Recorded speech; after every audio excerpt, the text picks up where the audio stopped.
बिस्मिल्लाहिर्रहमानिर्रहीम, अस्सलाम वालेकुम। जो न्यूज़ के इस्लामाबाद स्टूडियो से आप देख रहे हैं कैपिटल टॉक और मैं हूं मुनीब फारूक। आपने बिलावल भुट्टो जरदारी साहब की बात सुनी, आपने हुकूमत की बात सुनी, और इस हद तक मामला है कि अगर हुकूमत ये समझती है कि ये अपोजिशन, अगर इसको बाय रेफरेंस भी बात की जाए कि शैतान से इल्हाक कर लेगी लेकिन हुकूमत के साथ बात नहीं करेगी, हुकूमत के साथ कोई डायलॉग नहीं करेगी, चाहे वो किसी अच्छे मामले के ऊपर ही क्यों ना हो, तो ये बड़े दुख की बात है। अपोजिशन का एतराज़ क्या है? वो ये है कि आप हमारे साथ रिलेटेड जितने भी मामलात हैं, ख़ास तौर पर अदालती मामलात या नैब के मामलात, उसके अंदर आपका इन्फ्लुएंस असर अब भी मौजूद है। उसकी मिसाल हुकूमत ये देती है कि हमारा कोई ताल्लुक नहीं, अदालती निज़ाम है, इदारों का निज़ाम है, हमारा तो इससे कोई ताल्लुक नहीं है। और ये पिछले 3 सालों के अंदर मुतअद्दिद दफ़ा हुकूमत यही इंप्रेशन देती रही है। अपोजिशन का ख़ास तौर पर मुस्लिम लीग नून का मौक़िफ़ रहा है कि ऐसा नहीं है, हमारे साथ जो कुछ भी हुआ है वो आपकी मंशा पर हुआ है, आपकी ज़िद की वजह से हुआ है और आपकी इन्वॉल्वमेंट उस एहतसाब के अंदर मौजूद है। सबसे बड़ा इशू आज हुकूमत का ये है कि हुकूमत इस्लाहात लाना चाहती है, अपोजिशन उसके साथ नहीं है या कम अज़ कम एक साथ खड़ी नहीं हो रही। और उसकी एक वजह है, उसकी वजह यह है कि जब ज़िम्मेदार हुकूमती शख्सियात, मैं जब जिम्मेदार कहता हूं तो ज़ाहिर बात है जो मिनिस्टर्स लेवल के लोग होते हैं इंतहाई अहम ओहदों के ऊपर, वो जब इस तरह की बातें करते हैं तो मुल्क की सबसे बड़ी जमात, अपोजिशन जमात, वो एतराज़ करती है।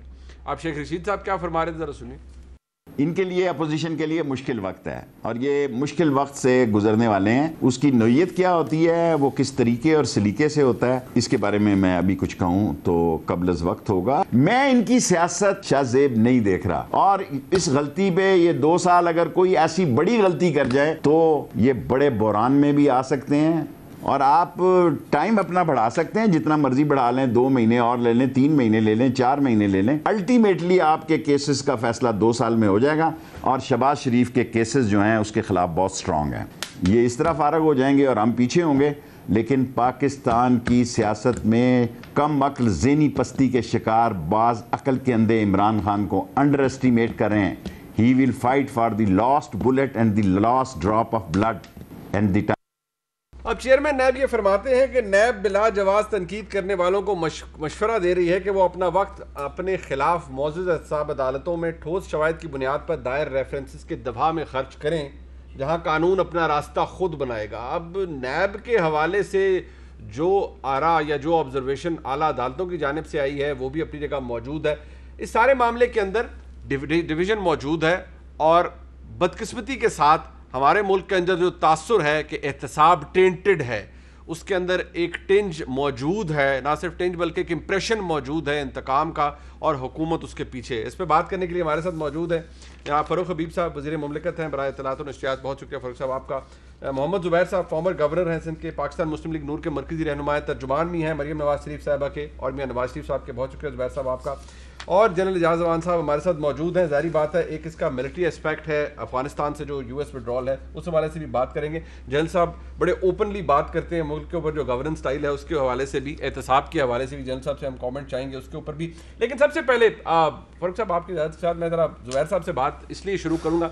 ज़ुबैर साहब देखिए, आप ये इल्ज़ाम लगाते रहेंगे, ये उसका दिफा करते रहेंगे और हमेशा ये कहते रहेंगे कि हमारा कोई ताल्लुक नहीं है एहतसाब से और ना ही अदालतों के अंदर मौजूद केसेस से। जो भी आपके खिलाफ केसेस हैं वो बने हुए हैं, आप अगर बरी होते हैं तो ठीक है। अगर हमारी तरफ से ये कह दिया जाता है कि भाई लॉ अपना कोर्स लेगा, it will take its own course और फैसले हो जाएंगे और इतने अरसे में हो जाने चाहिए, तो उसे आप ये क्यों कहते हैं कि जी हमने हुकूमत पे तनकीद की तो हमें नोटिस मिल गया, हमने हुकूमत पे तनकीद की तो हमें जेल में भेज दिया? ये तो कानून अपना रास्ता बना रहा है। नहीं, ऐसा नहीं कहा ना। शेख रशीद का जो लास्ट इंटरव्यू है कल, जो शाहजेब खानजादा के साथ, उन्होंने कहा कि मैं आपको ये बता रहा हूं कि अगले 6 महीने में ये सारे अंदर बंद होंगे।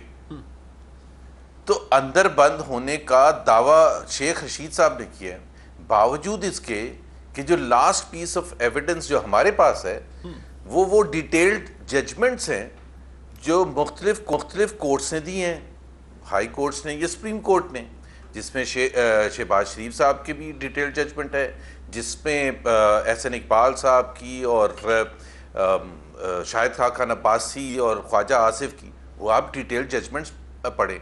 और मुनीब, आप तो ख़ुद लॉयर हैं कि जब बेल होती है तो डिटेल जजमेंट्स देने की ज़रूरत नहीं होती है। why has the courts given detailed judgments and gone through the entire thing to define कि हम क्यों बेल दे रहे हैं। और उसका जो बॉटम लाइन है, बॉटम लाइन सब केसेस का जो कोर्ट्स ने कहा है इन शॉर्ट के जी, they have found no evidence of corruption, no kickbacks, no commission, no misuse of office. ये एग्जैक्ट अल्फाज इस्तेमाल किए। एक केस में तो सुप्रीम कोर्ट ने कहा है कि हमें हमारे सर शर्म से झुक गए, और ये है लास्ट पीस ऑफ एविडेंस। और वजीर जो हैं, जो one of the highest ranking वजीर हैं और बहुत ही मुअस्सर हैं, और उनकी बात को मेरा नहीं ख्याल है कि पीटीआई के किसी वजीर में इतना वजन होता है जितना शेख रशीद कैरी करते हैं टू रिप्रेजेंट इमरान खान, कि वो ये कह रहे हैं कि सारे अंदर बंद होंगे, और वो उस सिलसिले में ये कह रहे हैं कि he will fight to the last drop of blood. मतलब किससे जंग हो रही है, क्या माहौल, उमर साहब वो करप्शन के खिलाफ जंग है। आप लोग इमरान खान साहब को वो कहते हैं, आप इमरान खान साहब को हल्का ले रहे हैं, लेकिन फिर भी जुबैर साहब, अगर कोई ये सोच रहा है कि डे टू डे हियरिंग हो तो अदालतों से फैसले आ जाएंगे, और उनके ख्याल में जो एविडेंस है जिसके ऊपर बाय द वे अभी ट्रायल चल रहे हैं और वो एविडेंस भी अभी कंक्लूड नहीं हुआ, विटनेसेस कंक्लूड नहीं हुए, अभी सब कुछ होना है, अगर कोई ये समझता है कि डे टू डे बेसिस पे अगर हियरिंग हो तो इन केसों का फैसला इसी सूरत में निकलेगा कि जो लोग जिन पर इल्जामात हैं वो साबित हो जाएगा, तो ये तो एक इंप्रेशन है। ये आपको क्यों बार बार लगता है कि यही करवा रहे हैं और यही सजा भी दिलवा देंगे अदालतों से?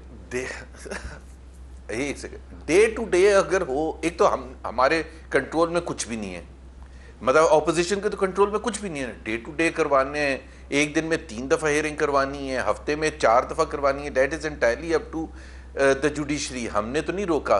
दूसरी बात यह है कि जब हमारे पास लास्ट पीस ऑफ एविडेंस जो है, हमारे तो अभी कोई भी जेल में नहीं है, तो वो डिटेल्ड जजमेंट्स हैं, उसी के सहारे हम ये कह सकते हैं कि हम हक्का बक्का रह गए हैं। वी आर शॉक्ड कि शेख रशीद जैसा सीनियर कैबिनेट मिनिस्टर आके ये कह रहा है कि ये सब अंदर बंद होंगे। मतलब हमने तो नहीं डिटेल अगर डे टू डे हो तो डे टू डे में भी तो दोनों तरफ फैसला जा सकता है। Exactly, बिल्कुल हो ये भी हो सकता है कि वो रिलीज हो जाए कि प्रूव, और ये भी हो सकता है कि वो हो जाए, but to conclude by a senior minister, sitting minister, जिनके ऊपर ऑलरेडी इल्जाम है हमारी तरफ से कि ये भी पीछे है। बात ये है जुबैर साहब, बड़ा रेस्ट्रेन करना चाहिए ये बोलते हैं। अगर मेरी बात सुने, पाकिस्तान एक बड़े नाजुक दौर से गुजर रहा है। ऐसे हालात में अगर आपकी जमात के ताहयात कायद मियां नवाज शरीफ साहब एक दफ़ा फिर से इदारों को मुतनाज़ा बनाएंगे और उनके खिलाफ हर्जा सराई करेंगे, नेम कॉलिंग करेंगे, मतलब अलाउ मी टू से कि कुछ ऐसी बातें करेंगे जो मैं शायद सोशल मीडिया की कंजम्पशन के लिए लोग इस्तेमाल करते हैं, लेकिन वो उनको भी अपने इस्तेमाल में ले आएंगे अपनी तकरीर के दौरान, तो इंप्रेशन तो फिर दूसरी साइड से भी डेवलप होगा। वो अगर एक स्टेटमेंट दे रहे हैं तो हुकूमत भी देगी। नहीं, अगर वो मुनीब बिल्कुल सही बात आपने की है। अब ये दोनों चीज़ें अलग अलग हैं। अगर तो ये कहें वज़ीर मौसूफ और वो इंटीरियर मिनिस्टर भी हैं, अगर उनका रेफरेंस ये है कि करप्शन की बुनियाद पर नहीं, इनको गद्दारी की बुनियाद पर या जो लब लहजा इस्तेमाल या जो अल्फाज इस्तेमाल किए जाते हैं उसकी बुनियाद पर ये तमाम लीडरशिप को अंदर बंद करेंगे तो कुछ समझ भी आती है। तो फिर 6 महीने किस लिए आप इंतज़ार कर रहे हैं? तो फिर आप खुल के बात करें कि आपका नुक्ता है क्या। तो करप्शन तो नहीं है ना क्लियरली, तो फिर क्योंकि आपने उसको जोड़ दिया कि जी जो उन्होंने कहा, और उस पर मैं मुनीब सिर्फ एक चीज़ कहूँगा। बात यह है कि हम आज बैठ के ज़िया दौर की या अयूब दौर की या मुशर्रफ दौर की खुल के बात करते हैं, और खुल के कोई डिफेंड करता है या बुराई करता है और सब कुछ करता है, करते या नहीं करते। हम जनरल कियानी के दौर के हवाले से भी, चाहे वो उसमें मिलिट्री कोई एस्पेक्ट्स थे या कोई पॉलिटिकल एस्पेक्ट्स थे, हम बिल्कुल भरपूर अंदाज में अपना इजहार करते हैं। मसला ये है, मुझे और आपको सेंसरशिप का ख्याल करना पड़ता है आज के दौर पर कमेंट करने के लिए। अच्छा, हाँ, 5 साल के बाद हम सब बैठ के खुल के बात कर रहे हैं। मैं आपकी बात से इस हद तक एग्री कर सकता हूं कि स्टेट पॉलिसी के ऊपर तनकीद करना या हेल्थी डिबेट करना, उस पर एतराज किसी को नहीं होना चाहिए। बाय डूइंग दैट पॉलिसी पर तो हमने कोई तनकीद नहीं की है। मैं वही अर्ज कर रहा हूं, लेकिन जो मियां नवाज शरीफ साहब करते हैं, मैं उसकी अगर डिटेल में जाऊं तो वो उसके हवाले से जारी बात है, एक और डिस्कशन स्टार्ट हो जाती है। मैं I will come back to that also. But Farooq साहब, एक बात है, देखिए 3 साल गुजर गए हैं, 2 साल रह गए हैं आपकी हुकूमत के भी। 3 सालों में से लेकर आज तक यही इंप्रेशन है कि वो आपके वुज़रा कहते हैं जी 6 महीने में अंदर बंद हो जाएंगे, फलान हो जाएगा, ये हो जाएगा। आप जरा इससे खुद को डिस्टेंस करें ना, आप मुल्क गवर्न करें। इनके बारे में ये स्टेटमेंट्स करिए 6 महीने में फारग, इतने बंद हो गए, ये चले गए। देखिए बात यह है कि जब किसी से किसी ख़ास उस चीज़ के बारे में सवाल किया जाएगा तो उसके ऊपर लोग अपनी पॉलिटिकल कमेंट्री करते हैं, अपनी राय का इजहार करते हैं, और राय के इजहार से तो आप किसी को नहीं रोक सकते। अब बुनियादी तौर के ऊपर ज़ुबैर साहब की अगर मैं बात को, इनके आर्गूमेंट को सुन रहा था तो उसमें एक चीज़ ये इस्टेब्लिश होती है, ये कहते हैं कि ज़मानतें हो रही हैं, अदालतें ये कह रही हैं कि जनाब केसेस में कुछ भी नहीं है। इसका मतलब ये है कि इनका एतमाद है पाकिस्तान के अदालती निज़ाम के ऊपर, जिससे इन्होंने बेल्स भी दी, बाकी सब चीज़ें भी हुई। तो मियाँ नवाज शरीफ साहब को भी मशवरा दें, इसी अदालती निज़ाम के ऊपर एतमाद का इजहार करते हुए मुल्क में वापस आएँ। उन्होंने उनको सज़ाएँ दी हुई हैं, वो मुल्क से क्यों बाहर बैठे हुए हैं? वो अदालतें जिन्होंने उनकी सज़ाएँ की, अपीलें मुस्तरद करके सज़ाएँ बहाल करना उनको पड़ी, उनको इश्तिहारी डिक्लेयर करना पड़ा, जबकि वो वहाँ पर पोलो मैच देख रहे हैं, शादियों में शरीक हो रहे हैं, वॉक कर रहे हैं, कॉफ़ी पी रहे हैं। ये तमाम ऑप्टिक्स जो है वो इन्हीं के जारी करता हुआ। नवाज शरीफ साहब के बारे में आपकी ऑब्जर्वेशन दुरुस्त है, ठीक है, आप उस पर कमेंट करें। वो कहते हैं किसने बताया जी शेख साहब को कि फैसला खिलाफ होगा शहबाज साहब के, और वो अंदर देखें एक मिनट, ये हमेशा जो है वो एक प्रोबेबिलिटी होती है ना, एक प्रोबेबिलिटी है। अब शहबाज शरीफ के अगर मैं केस को सामने रख लूँ इन पर्टिकुलर, मुझे आप ये बताएं, ये कहते हैं जी कि कोर्ट्स कह रही हैं जी कि फ़लानी चीज़ नहीं आई, फ़लानी चीज़ नहीं आई। जस्टिस खोसा साहब का ही फैसला है ना कि आप बेल केसेस के अंदर आप केस के मेरिट को, डीमेरिट्स को डिस्कस नहीं करते, मेन केस पे इफेक्ट नहीं होता। उसके बाद सुप्रीम कोर्ट ने डिटेल फैसले दिए हैं बेल पे। जब तक जो है वो एहतसाब अदालत में ये केसेस हैं, कोई ये नहीं कह सकता ये बेगुनाह साबित हो गए, नंबर 1। नंबर 2, जो शहबाज शरीफ का केस है वो ओपन एंड शट केस हमारी नज़र में क्यों है? इस वजह से है कि जो 7 अरब का उनका केस है, उस केस के अंदर उनके अकाउंट के अंदर पैसे आए हुए हैं, उनके अकाउंट के अंदर जो है वो टीटियाँ लगी गई हैं, उन टीटियों से उनकी दौलत में इजाफा हुआ, उनके बच्चों की दौलत में इजाफा हुआ, उनसे उन्होंने 96H का घर ख़रीदा, उनसे उन्होंने विस्परिंग पाइन के फ्लैट्स खरीदे। उसके ऊपर शहबाज शरीफ साहब अभी तक बताने से कासिर हैं और 14 गवाहान अभी तक पेश हुए हैं। ये क्यों डरते हैं डे टू डे हेयरिंग से? ये आज कहें नहीं जी हमें डे टू डे हेयरिंग चाहिए। ये क्यों दरखास्तें बार बार डालते थे कि हमें जो है वो मुल्क से बाहर जाने दिया जाए, सारा खानदान मुल्क से बाहर। अच्छा, ये और बात आपका नैरेटिव है। नहीं, दो नैरेटिव वज़रा आकर जब ये कहेंगे कि ये जा रहे हैं अंदर जाएंगे, और ये अजीब प्रोबेबिलिटी है जिसका जिक्र आप करते हैं वो अंदर चला जाएगा। नहीं मुनीब, ये नैरेटिव नहीं है, ये हकायक हैं। सलमान शहबाज आज मुल्क से बाहर क्यों हैं? सलमान शहबाज तो वज़ीर आला नहीं थे ना मिनिस्टर थे, वो तो बकौल इनके कारोबार को संभाल रहे थे। उनको तो सेहतमंद है, बज़ाहिर तंदुरुस्त हैं, कोई कमर में दर्द, कोई ऐसी अल्लाह माफ़ी दे कोई बीमारी नहीं है, अल्लाह सबको बीमारियों से महफूज रखे। वो मुल्क से बाहर क्यों हैं?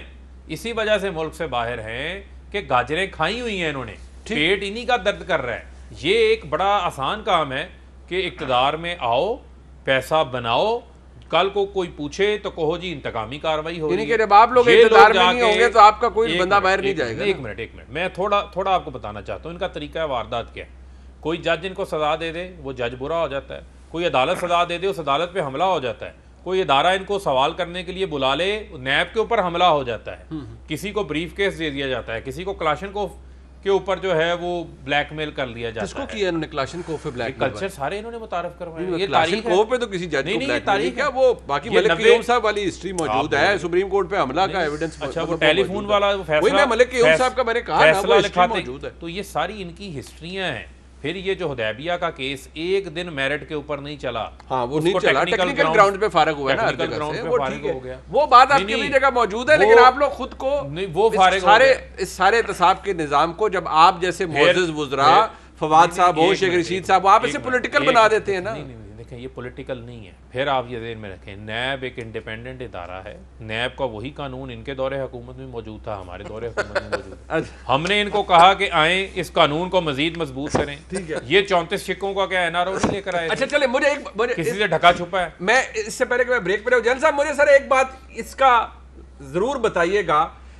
हमारे मुल्क में बदकिस्मती है, एहतसाब का निज़ाम पॉलिटिसाइज्ड रहा है फ्रॉम द डे वन, लेकिन ये हुकूमत 3 साल बाद भी यही इंप्रेशन है कि जो भी कुछ ऑपोजिशन के खिलाफ हो रहा है, या इन पर्टिकुलर PMLN के खिलाफ, उसमें इस हुकूमत का हाथ है। और वुज़रा ऐसी बातें करते रहे हैं कि फलाना अंदर चला जाएगा, वो वाकई अंदर गया, फलाना पकड़ा जाएगा, 6 महीने में अंदर बंद हो जाएंगे। इस पे एतराज़ है मेनली ऑपोजिशन को। क्या हुकूमत ने मेक श्योर किया है कि ये सारा निज़ाम पोलिटिसाइज्ड हो, या हुकूमत ने कोशिश की है खुद को इससे दूर करने की? देखें, हुकूमत ने कोशिश की है या नहीं की, लेकिन अपोजिशन का एक बड़ा इंटरेस्टिंग रवैया है। मैं तो दो चीज़ें आपके सामने रखता हूँ। शेख रशीद साहब और पीर पगाड़ा ये सियासत में चुटकुले छोड़ते रहते हैं। जब इनका दिल होता है ये उन्हें नज़रअंदाज कर देते हैं, और जब दिल होता है उसको एक इशू बना लेते हैं। शेख रशीद ने कहा था कि ये जो मेट्रो के गड्ढे खुदे हुए हैं ये या हमारी कब्र बनेगी या नवाज शरीफ की, खुदा ना खास्ता पूरा सियासी कब्र बनेगी, ये उन्होंने कहा था। और फिर उन्होंने ये भी कहा था कुर्बानी से पहले कुर्बानी होगी। उस वक़्त ये उनका मजाक उड़ाया करते थे कि he is a non serious politician. अब जब वो बात कर रहे हैं तो वो बात ये उसको अपनी तरह का एक रंग दे रहे हैं। तो मैं समझता हूँ ये सियासी बड़के हैं, सियासी नारे हैं, सियासी कलरिंग है सिचुएशन की। न वो सीरियस है न ये सीरियस है। ठीक, ये जो कुछ हो रहा है ये वक्त टाइम पास किया जा रहा है। अदालतें अपना काम अपने मर्जी के मुताबिक कर रही हैं और करती रहती हैं। आप जस्टिस मुनीर से ले लें, फिर जस्टिस इफ्तिखार साहब को ले लें, फिर जुल्फ़िकार अली भुट्टो का ट्रायल ले लें, फिर कैंगरू कोर्ट्स के इल्ज़ामात ले लें, अदालतों के ऊपर हमले ले लें, जस्टिस कयूम को डिक्टेशन ले लें। और ये जो सारा हमारा अनफॉर्चुनेटली अदालती तारीख भी इतनी ताबनाक नहीं है कि आदमी सारे का सारा वज़न उनके पलड़े में डाल दे। और न सियासतदानों का रवैया ऐसा रहा है अदालतों के बारे में कि उसको भी कोई अहमियत दी जाए। तो मैं समझता हूँ अदालतें अपना काम करती रहें और ये अपनी सियासत करते रहें। होना वही है जो कानून की नज़र में दुरुस्त है। एक तरफ जो अभी बात कर रहे हैं पीटीआई के मिनिस्टर, उसमें भी बड़ा वजन है कि अगर अदालती निज़ाम इतना अच्छा है कि आपको उन्होंने बेगुनाह डिक्लेयर कर दिया है तो फिर आधे से ज़्यादा ख़ानदान एब्सकॉन्ड क्यों कर रहा है? वापस आ जाएं। सर मुझे और अगर मुझे इसके ऊपर जरा जवाब भी चाहिए, मैं आपसे भी और जुबैर साहब से भी, क्योंकि ये एक इंटरल है, ये हकीकत भी है कि अगर वाकई अदालतें आज़ाद हैं और एतबार भी है अपोजिशन को, खासतौर पर मुस्लिम लीग नून को, तो फिर सिलेक्टिव एतबार क्यों है? कहीं पर है कहीं पर नहीं है, और ये मामला इस तरह क्यों चल रहा है? एक ब्रेक के बाद जी हमारे साथ रहिए।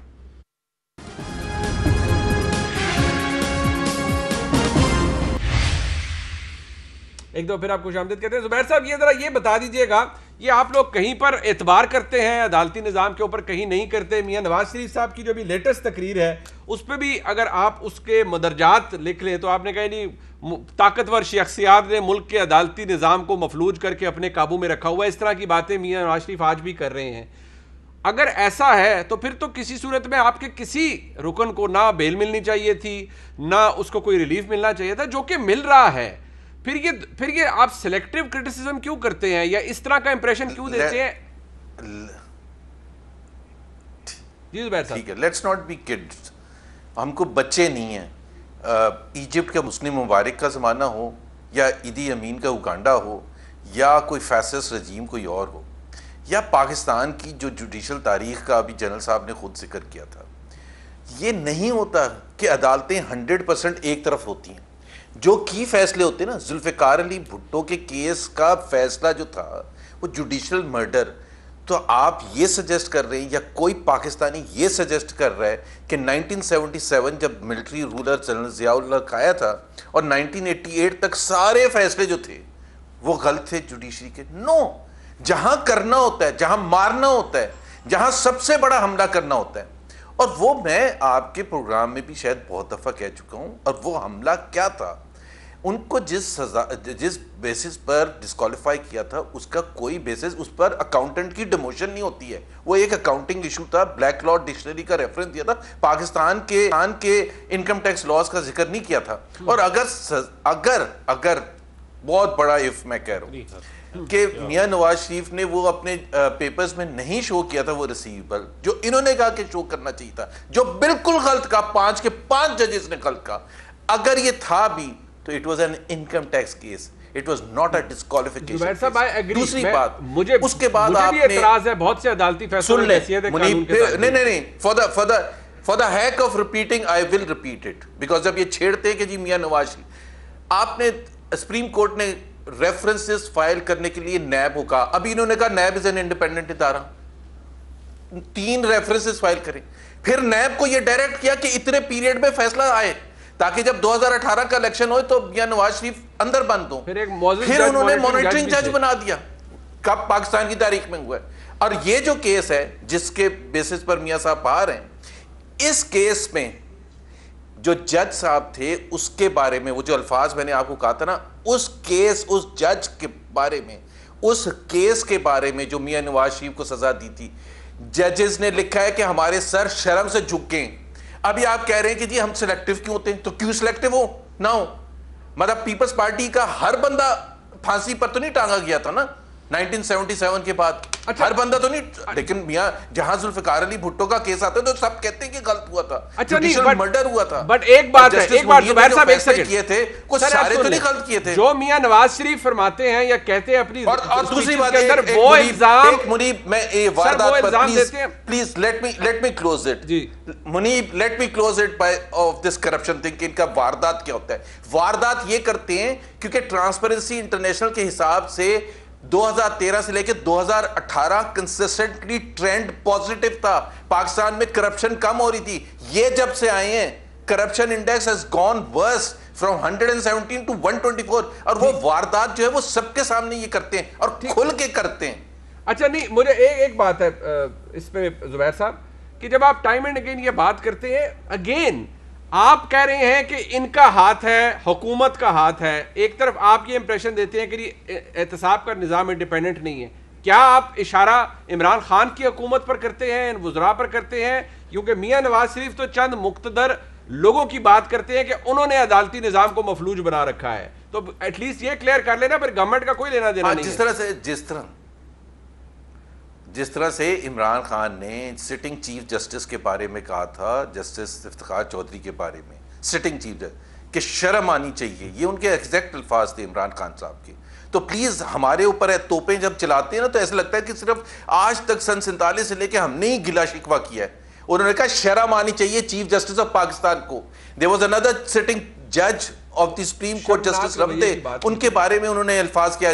और जनरल साहब को भी मैं बता दूं कि जलसे में बहावलपुर में खड़े होकर फिर सियालकोट पे रिपीट किया, फिर पिंडी में रिपीट किया कि ये नाम है मिलिट्री ऑफिसर्स का जिन्होंने 2013 के इलेक्शन में शर्मनाक तरीके से धांधली की है। प्लीज इसको डिस्कशन में ना लाया करें, आप पॉलिटिकल डिस्कशन किया करें तो फिर अदरवाइज हमें वही जवाब देना पड़ता है। ठीक है जनरल साहब, बट क्या आप ये आज हम ये कह सकते हैं, क्योंकि इनको बड़ा एतराज है जुबैर साहब को और इनकी पार्टी को भी, कि अदालती निजाम कंट्रोल में नहीं है किसी के और बिल्कुल आजाद है।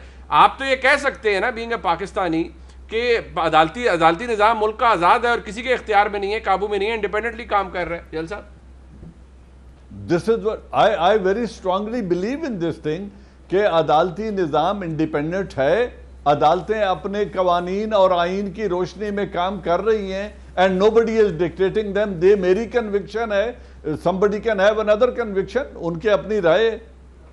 ठीक, एक ब्रेक ले लेते हैं, ब्रेक से वापस आते हैं, वजीर साहब से भी पूछ लेते हैं, जारी बात है उनको भी एतराज है जुबैर साहब की बातों में। एक ब्रेक के बाद साथ रही।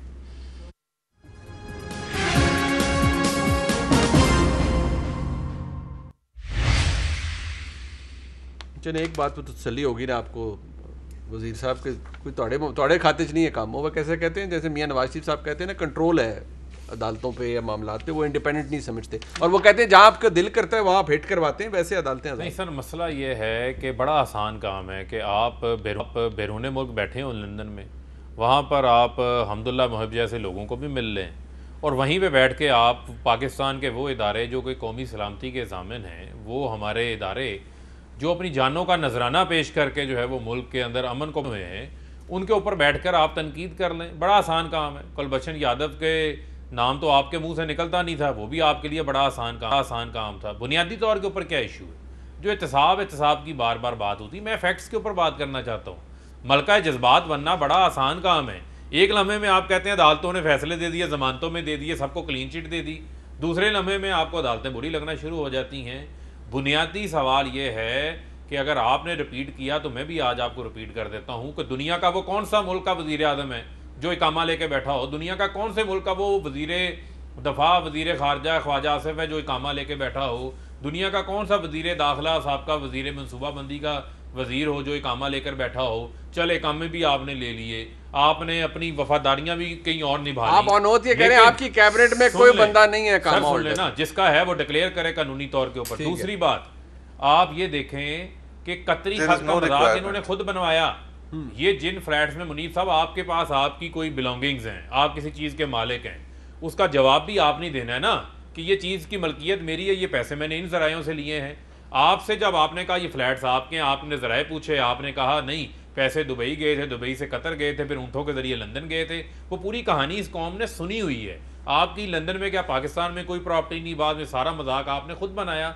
सवाए एक कतरी खत के अदालत में 100 दिन से ज्यादा ट्रायल हुआ एहतसाब अदालत में, कौन सा एक ऐसा डॉक्यूमेंट ये लेकर आए थे? ये जिस जज की बात कर रहे हैं उस जज की अपॉइंटमेंट भी इन्हीं की रिकमेंडेशन के ऊपर। आज अगर इनका इतनी अखलाकी म्यार था तो ये उस जज के साथ मुलाकातें क्यों कर रहे थे? उसको कभी सऊदी अरब लेके जा रहे थे, कभी कहीं मिल रहे थे, कभी वो तो कहते हैं जब उसने कंसीड किया उस मरहूम जज ने कि मेरे ऊपर दबाव डाला गया है। सर छोड़े ना, उसका ज़मीर उस वक्त जा गया, वो इनको सऊदी अरब बताने गया था ये बात। ये सारी कहानी है। फिर जो वीडियो ये लेके फिर रहे हैं, वो वीडियो जिस शख्स ने बनाई, उस वीडियो को आज तक इन्होंने अदालत में एज ए सबूत के तौर पे क्यों जमा नहीं करवाया? फिर बात सुने, फिर बुनियादी उस जज का कॉन्डक्ट ऐसा था जिसको नौकरी से फारिग होना पड़ा उस सारे मामले के ऊपर। यार कॉन्डक्ट के ऊपर क्या वजूहात थी, क्या मामला, आप वो जजमेंट पढ़े, सुप्रीम कोर्ट के ऑर्डर पढ़े ना, वो उसमें तफसीलात वाज़ेह हैं। मोअज़्ज़ज़ अदालत ने क्या कहा, उसमें तफसीलात और भी बड़ी वाज़ेह लिखी है। उसमें ये भी है कि बतौर जज के तौर के ऊपर इनको नहीं जाना चाहिए, उनको नहीं जाना चाहिए। मैंने आपको कहा कि ये इनका तरीकाकार है, ये वीडियोस बनाते हैं, ये ब्लैकमेल करते हैं। वो जिन्होंने वीडियोस बनाई हैं वो आज लोग कहाँ पर हैं? वो मियाँ साहब के राइट लेफ्ट पे हैं, उनके दाएं बाएं हैं। ठीक है, तो ये माफिया स्टाइल है ना। पहले करप्शन करो, करप्शन करके अगर को पूछे तो उसे ब्लैकमेल करने के लिए तमाम टूल्स हैं, ब्रीफ केस, क्लाशनकोफ, वीडियो, ये इनके बार-बार आप क्लाशनकोफ का जिक्र करते हैं। क्लाशनकोफ वाला वाकया कोई नहीं बड़े हैं। आप सब्जादार पुलिस मुकाबला लाहौर के रहने वाले हैं, आप चेक करें जाके क्या-क्या कुछ हुआ हुआ है। वो इनके सारे जजेस को तो नहीं क्लाशनकोफ पे कुछ थ्रेट करता रहा ना। आप और तरफ बड़ा नहीं, तो ये किसने कहा था कि जजेस के बच्चों के लिए और उनके लिए जमीन तंग किसी बंदे ने वो कहा था, वो सजा भी भुगता, वो किसी हाल आशमी जो है वो सजा भुगत किया है। बंदे ने कहा था, बाद में उसकी तस्वीर डीपी बन जाती है। जो ये कहता है वो फिर अब उनकी क़यादत की मर्जी है जी, जो मर्जी वही बातें आके इन्होंने इतना खुल्लम आजादी किसी को नहीं होती। जज साहिबान की हर किसी की इज्जत है, तकरीम है, किसी को बुनियादी तौर पे। मुनीब, मैं आपको सिर्फ एक ये बात बताना चाहता हूँ, 2000 से 2016 तक नैब की रिकवरी है 216 अरब। इन 3 सालों के अंदर नैब रिकवर करता है 535 अरब। एंटी करप्शन पंजाब 760 अरब रुपया रिकवर कर लेता है। ये पैसा चोरी हुआ, ये पैसा लूटा गया, ये इसका कभी ब्रेकडाउन आया आपके पास कि किस जगह से पैसे आए? जहां से भी आया ये पैसा किसी के दौर में, मैं अभी पूछ लेता हूं इनसे, सुन लेना, करप्शन हो रही थी, किसी दौर में करप्शन हो रही थी, करप्शन को इनकरेज किया जा रहा था। यहाँ पर तो हमजा शहबाज का टीवी पे बयान है, वो कहते हैं बच्चों करप्शन होती है, ये होती है। नवाज शरीफ कहते हैं करप्शन के पीछे पड़ गए। किसने कहा था करप्शन होती है? हमजा शहबाज का टीवी पे बयान है। मतलब क्या कह रहे हैं? टीवी पे बयान है, बच्चों स्कूल में किसी में खिताब कर रहे हैं, कहते हैं बच्चों करप्शन होती है। नवाज शरीफ एहतसाब अदालत के बारे क्या कहते हैं? अच्छा, नवाज शरीफ ने क्या कहा एक प्रोग्राम के बारे में, उन्होंने बाद में उन्होंने कहा इतनी करप्शन है, आउट ऑफ कॉन्टेक्स्ट नहीं रहता है, कहा है इतनी करप्शन है कि करप्शन को पकड़ने गए तो जो है वो हम कोई काम नहीं कर सकेंगे, क्योंकि करप्शन के वो खुद सरपरस्त थे। लेकिन वो कहते हैं प्रमाण चढ़ा रहे, इंटरनेशनल कह रहे हैं कि कारोबार ही करप्शन ऊपर जा रही है ना। बट बात वही आ जाती है, आप इस पूरे मामले से खुद को अलग कर ले, अगर इदारे अपना काम करें, उन्हें अपना काम करने देना। ट्रांसपेरेंसी इंटरनेशनल वाली जो रिपोर्ट है ना, ये इतनी बड़ी इंटेलेक्चुअल डिसऑनेस्टी के साथ उसे कोट करते हैं। उसमें कहाँ लिखा है कि हुकूमत ने करप्शन किया? वहां पर बात हो रही है, तो पहले लिखा हुआ था कि हुकूमत करप्शन। उसमें क्या बात हो रही? उसमें बात हो रही है मुकन्ना की। आपके इदारों के अंदर, ब्यूरोक्रेसी के अंदर, निचली सतह के ऊपर जो लोगों को मसाइल का सामना आता है, उसकी बात हो रही है। रिसर्च मेथड एक ही होता है, तरीकाकार एक होते हैं, बैरोमीटर्स एक ही होते हैं। छोड़े ना, यहाँ पर तो आग लग जाती थी, इस दौर में तो कोई आग नहीं लगी। कभी एलडीए आग लगी, चले आप ये खत्म करने आए थे, 3 साल हो गए, यहाँ पर तो आगे लग गया। लास्ट कमेंट जुबैर साहब जी, लास्ट कमेंट मैं दे देता हूँ इनके। देखें, बात ये है कि ये ट्रांसपेरेंसी इंटरनेशनल पूरी दुनिया एक्सेप्ट करती है, और इमरान खान बढ़ चढ़ के कंटेनर में चढ़ के वो लहराते थे। तो अगर इन्होंने पोजीशन चेंज की उसमें हमारा कोई कसूर नहीं है, but the perception and the reality both is date. और मैं आपको एक शाहजेब खानजादा का इनके मिनिस्टर ऑफ फाइनेंस के साथ अभी पिछले हफ्ते का इंटरव्यू का रेफरेंस दे देता हूं। जनरल साहब आप भी सुन लेना अच्छी तरह। शाहजेब खानजादा उनसे पूछते हैं कि एलएनजी की इंपोर्ट में hundreds of billions of rupees का नुकसान हुआ है आपके गलत फैसलों की वजह से। उनका जवाब क्या था, देख लेना जनरल साहब जाके जरूर। उनका जवाब यह था, मैं बिल्कुल एग्री करता हूं, लेकिन हम गलत फैसले इसलिए करते हैं कि हमें नैब से डर लगता है।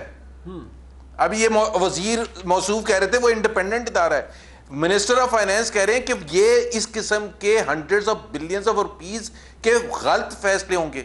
आप गलत कह रहे हैं, हम करप्शन कह रहे हैं, ये कौन सी लॉजिक है?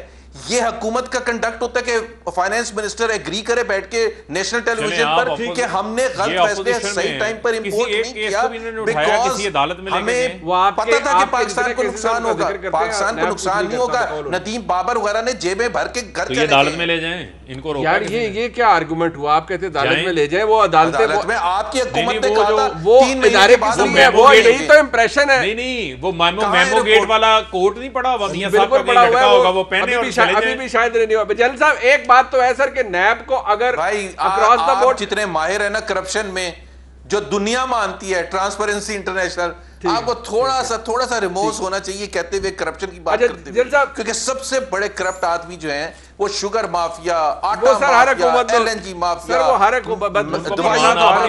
इमरान खान के राइट लेफ्ट सेंटर हैं जो खुद भी जेबें भरते हैं और इमरान खान की जेबें लास्ट कमेंट जनरल साहब, हुकूमत को फासला, सर आप ये तो कह सकते हैं हुकूमत को एहतसाबी जो निजाम है एहतसाब का उससे खुद को डिस्टेंस करना चाहिए, इदारों को काम करने देना चाहिए, किसी के असर में नहीं होने चाहिए एहतसाब का इदारा।